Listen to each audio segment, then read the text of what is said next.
multiple values from the function. अब तिमीहरूले old question पल्टाउँछौ भने can a function return more than one value at a time भनेर टन्नै क्वेसन देखाएको छ होला देखाएको छ क्वेसन देखाएको छ है सो तिमीहरूलाई क्लासमा मैले स्वप गर्नेवाला एउटा क्वेसन गराइदिएको थिएँ याद छ गर्नेवाला क्वेसन गराएको थिएँ याद छ तिमीहरूलाई यादै छैन ओहो ल हेर है त अब यो कोडको लागि चाहिँ यो कोड चाहिँ मैले के को डेमोन्स्ट्रेसनको लागि गराइदिन खोजेको भन्दाखेरि एउटा तिमीहरूलाई अस्ति मैले भोलिको क्लासमा पढाउँछु भनेर छोडेको वाला कल बाई भ्याल्यु र अर्को के थियो एन्ड कल बाई डिफरेन्स र अर्को भर्खरै आएको क्वेसन के छ can a function return single or multiple value more than one value at a time or not यो दुईटै क्वेसनको आन्सर चाहिँ सेम हो है यसले सोध्न खोजेको कुरा चाहिँ सेम नै हो है अब यहाँनिर चाहिँ मैले के गर्न खोजिरहेको छु भन्दाखेरि एउटा नर्मल फंक्सन बनाएँ मैले स्वप डिक्लेरेसन गर्नुपर्ने होला हो void swap भनेर बनाएँ र यसमा चाहिँ मैले के पठाउँछु int a, int b पठाएँ है सो यहाँनिर मैले के गरिरहेको छु फंक्सनको डिक्लेरेसन फंक्सनको नाम छ स्वप यसले दुईटा मात्र प्यारामिटर लिन्छ प्यारामिटरको नाम छ a र b र दुईटै प्यारामिटरको टाइप के छ int टाइप छ र यो फंक्सनले केही पनि भ्यालु फिर्ता गर्दैन हो सो यहाँनिर बसेर मैले के गर्नु पर्यो भन्दाखेरि int c र d बनाएँ मैले भ्यालु माग्छु है भ्यालु माग्ने हैन म सिधै हाल्दिम न त ल कोड अलि लेन्दी हुन्छ है c इज इक्वल्स टु 3 गरिदिएँ d इज इक्वल्स टु के गरिदिएँ मैले 4 गरेँ है सो मलाई यहाँ गर्नु के पर्यो भन्दाखेरि मैले सुरुमा जुन c मा 3 भ्यालु र d मा 4 भ्यालु इनिसियलाइज गरिरहेको छु मैले यो स्वप भन्ने फंक्सनलाई बोलाइसकेपछि जुन त्यसले काम गर्छ त्यसले गर्ने काम भनेको c मा चाहिँ 4 बस्नु पर्यो र d मा चाहिँ 3 बस्नु पर्यो यानी कि c र d को ओरिजिनल कन्टेन्ट चाहिँ स्वप भरेर आउनु पर्यो कुरा बुझिरहेछ के गर्न खोजेको भनेर बुझिरहेछौ मैले के गर्न खोजेको c र d को भ्यालु चाहिँ स्वप भएर बस्नु पर्यो हो सो स्वप गर्नको लागि मैले कुन चाहिँ फंक्सन बनाइरहेको छु स्वप भन्ने फंक्सन c र d मा बसेको भ्यालु पठाउने हो सो आर्गुमेन्टमा मैले के नै पठाउँछु c र d पठाउँछु हो मेरो प्रोग्राम सकियो मैले गेस हाल्दै यहाँनिर सक्यो है सो अब यहाँनिर फंक्सन कल त भइसक्यो अब मैले फंक्सनको कुन चाहिँ कम्पोनेन्ट लेख्नुपर्ने बाँकी छ के कम्पोनेन्ट मैले इन्क्लुड गरिसकेँ र कुन चाहिँ कम्पोनेन्ट चाहिँ इन्क्लुड गर्न बाँकी छ यहाँ के चाहिँ गर्न बाँकी छ अब मैले डेफिनेसन गर्नु फंक्सनको डेफिनेसन गर्न बाँकी छ हैन कसरी लेख्ने डिक्लेरेसनमा जसरी लेखिरहेको छु त्यसरी नै लेख्ने है int a, int b ठीक छ यहाँसम्म देखिरहेको छु नि हैन मेरो कम्पाइलरमा हानेको कोडहरु सो अब के हुन्छ भन्छु भने यहाँनिर पुग्दाखेरि c र d मा 3 र 4 भ्यालु इन्सर्ट गर्दिरहेछ हो त्यसपछि स्वप भन्ने फंक्सनलाई बोलाऊ भनिरहेछ है यो बोलाउँदाखेरि के आर्गुमेन्ट पास गरिरहेछ c र d पास गरिरहेछ हो फंक्सन कल हुँदाखेरि यो फंक्सनको डेफिनेसन कहाँ छ कम्पाइलर खोज्दै जाने भयो खोज्दै जाँदाखेरि उ के हुन्छ यहाँ भेटाउँछ सो यो पोइन्टबाट उ सिधै कहाँ आउने भयो यहाँ आउने भयो हो सो यहाँ आइपुग्ने बेलासम्म यो c र d भेरिएबल आफै a र b मा जाने हो कि c र d मा बसेको भ्यालु चाहिँ a र b मा जाने हो कुरा के हो यहाँनिर c र d आफै सरेर जाने हो कि c र d मा बसेको कन्टेन्ट चाहिँ कपी भएर a र b मा जाने हो कन्टेन्ट चाहिँ म्याम हो कन्टेन्ट चाहिँ जाने होइन सो c मा बसेको भ्यालु जुन 3 छ यो 3 कसले पाउँछ अब फर्स्ट आर्गुमेन्ट a ले पाउँछ र d मा बसेको भ्यालु जुन छ 4 यो 4 चाहिँ कसले पाउँछ b ले पाउँछ सो यहाँनिर फंक्सनलाई बोलाउँदाखेरि भ्यालु पास गरेर बोलाइरा हो नि हैन c र d को भ्यालुलाई पास गरेर हो नि हैन हो त्यही भएर यो सिनारियोलाई चाहिँ हामीले के भनिन्छ कल बाइ भ्यालु भनिन्छ सो बुझियो कल बाइ भ्यालु भनेको के हो बुझ्यो अब स्वप गर्ने लजिक त तिमीहरुले लेख्न सकिहाल्छौ एउटा थर्ड भेरिएबल बनाऊ टेम्प भनेर टेम्पमा के राख्छौ तिमीहरुले a राख्दियौ भने a मा के हाल्नु पर्यो b हाल्नु पर्यो अनि b मा के हाल्नु पर्यो तिमीहरुले टेम्प हाल्नु पर्यो सो स्वप भइसक्यो यहाँनिर तिमीहरुको a र b को कन्टेन्ट a र b को कन्टेन्ट स्वप भयो a को भ्यालु c को भ्यालु 3 चाहिँ d मा पुगिराछ d को भ्यालु चाहिँ कहाँ पुगिराछ c मा पुगिराछ हो अब मलाई आफ्टर स्वापिङ को कन्टेन्ट जुन छ यो सिनारियोमा मैले यहाँ बसेर प्रिन्ट एफ आफ्टर स्वापिङ भनेर कोड लेख्न पाउँछु print F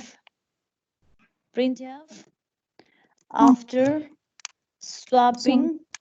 C is equals to percentage D and D is equals to percentage D गरेँ र मैले कहाँबाट ताने फर्स्ट कन्टेन्ट C बाट र सेकेन्ड कन्टेन्ट D बाट यो भ्यालिड कोड हो यसरी बसेर लेखे भने आउटपुट के आउँछ मेरो void मा डिक्लेयर भएको छ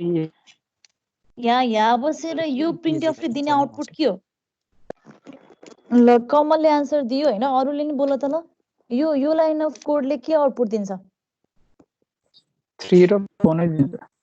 3 र 4 किन 3 र 4 नै दियो किन 3 र 4 नै आइराछ त्यो भ्यालु रिटर्न गरेन नि ओ फर्स्ट कुरा हेर यहाँ धेरै कुरा छ है यो मेन भित्र तिमीले सी र डी ले मात्र डिक्लेयर गरिराछौ हो यो ए र बी को डिक्लेरेसन कहाँ भइराछ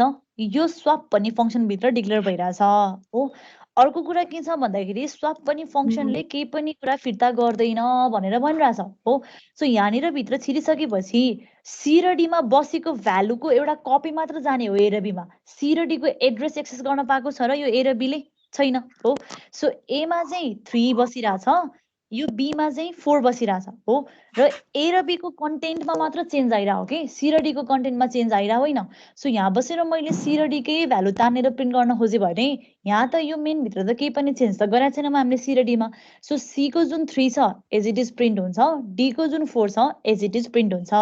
सो यो सिनारियोमा आफ्टर स्वापिङ को भ्यालु प्रिन्ट गर्नु छ भने मैले बनाएको स्वाप भित्र बसेर प्रिन्ट गर्ने कि मेन फंक्सन भित्र बसेर प्रिन्ट गर्ने मेन फंक्सन बसेर प्रिन्ट गर्ने मेन फंक्सन भित्र बसेर प्रिन्ट गर्ने गरिराछु त्यही तर प्रिन्ट भएन त यहाँनिर हैन स्वाप भित्र के स्वाप भ्यालु रिटर्न गर्नु पर्यो कि स्वाप गर्नु पर्यो के रे कि त रिटर्न गर्नु पर्यो ल हेर है यसलाई मैले रन गरेँ है त ल यो कोडलाई मैले रन गर्दैछु है हेर है after swapping c is equals to 3 and d is equals to 4 नै देखायो यहाँ स्वाप भएको भ्यालु आछ र प्रिन्ट भएको छ र यो कन्सोलमा आउटपुट भिजुअलाइज भइराछ तिमीहरुलाई बुझियो किन सी र डी त्यहाँ राख्दाखेरि चाहिँ स्वाप भएको कन्टेन्टलाई प्रिन्ट गरेन भन्ने कुरामा क्लियर छौ अब यो लाइन अफ कोडलाई कहाँ लेख्ने त मैले यसलाई कहाँ लेख्ने यहाँ यसमा सी र डी को सट्टामा ए र बी लेख्दा आउँछ कि हेरौँ न यो गर्न पाउँछु मैले ए र बी लेख्न पाउँछु ए र बी मा त चेन्ज भइराछ त मैले चेन्ज गर्ने कोड त लेखिराछु त अनि मैले ए र बी बाट तान्न नपाउनु त्यो मेन भित्र ए र बी छैन त फेरि ओ यो ए र बी को डिक्लेरेसन त यहाँ त भएको छैन नि त हैन यसको डिक्लेरेसन भएको कहाँ छ स्वापमा छ तर मैले अब के गरे भन्छौ भने तिमीहरु डिक्लेरेसनले नै अड्केको हो भने ल मैले थप्दिए नि त ए र बी थप्दिए ल अब पाउँछु मैले अब त फेरि गार्बेज भ्यालु आउला नि त के हैन ओ गार्बेज भ्यालु आउँछ है किन भन्छौ भने यो ए र बी को डिक्लेरेसन मेन भित्र भइराछ सो ए र बी बन्छ ए र बी को एड्रेस होला 1012 र 1016 के होला हो यो ए र बी यहाँ जुन छ स्वाप भित्र ए र बी यो ए र बी पनि डिक्लेयर गर भनेर त भनिरा हो नि त हो सो कम्पाइलरले फेरि अर्को ए र बी पनि बनाइदिन्छ तर यो स्वापको ए र बी को एड्रेस चाहिँ के हुन जान्छ अर्कै एड्रेस हुन जान्छ जस्तै 2012 र 2016 होला भने यो ए र बी नाम उस्ता उस्तै देखिए पनि यो बस्ने लोकेसन चाहिँ के छ फरक छ सो कुरा त्यो है सो यहाँनिर अब तिमीहरुलाई स्वाप हुने कन्टेन्टलाई डिस्प्ले गर्नु छ भने गर्नु के पर्यो यो लाइन अफ कोडलाई यहाँबाट सर्लक्क हटाउने र कहाँ आएर प्रिन्ट गर्ने यहाँ बसेर प्रिन्ट गर्ने सो यसलाई अब रन गर्यो भने आउटपुट के आयो c is equals to 3 d is equals to 4 नै आयो भयो है कन्ट्रोल s printf के भयो यहाँनिर इन्ट टेम्पमा a को भ्यालु राखिराछौ a मा b को भ्यालु हालिराछौ b मा टेम्प को भ्यालु हालिराछौ कन्ट्रोल s मैले ट्राई गरे है कम्पाइल गर्न पो है त रन एन्ड कम्पाइल गरौँ है त एक्जिक्युटमा गएर कम्पाइल एन्ड रन है ल हेर है त c is equals to 4 र d is equals to 3 after swapping को भ्यालु आइराछ हैन so normal call by value गर्दाखेरि डिफरेन्स के छ भन्ने कुरा भिजुअलाइज भयो यो लाइन अफ कोडलाई माथि लेख्दा के हुन्छ र तल लेख्दा के हुन्छ भन्ने कुरा सकिन्छ यहाँ लेख्दा किन पाइदैन किन यही नै लेख्नु पर्यो बुझ्यो कुरा केटाकेटी हो बुझ्यो सो कल बाइ भ्यालु भनेको के रहेछ भन्ने कुरा बुझ्यो फंक्सनलाई बोलाउँदाखेरि भेरिएबलमा बसेको भ्यालुलाई पास गरेर फंक्सन बोलाउँछौ भने त्यो सिनारियोलाई के भनिन्छ हामीले कल बाइ भ्यालु भनिन्छ सो बुझिन्छ कुरा बुझिन्छ है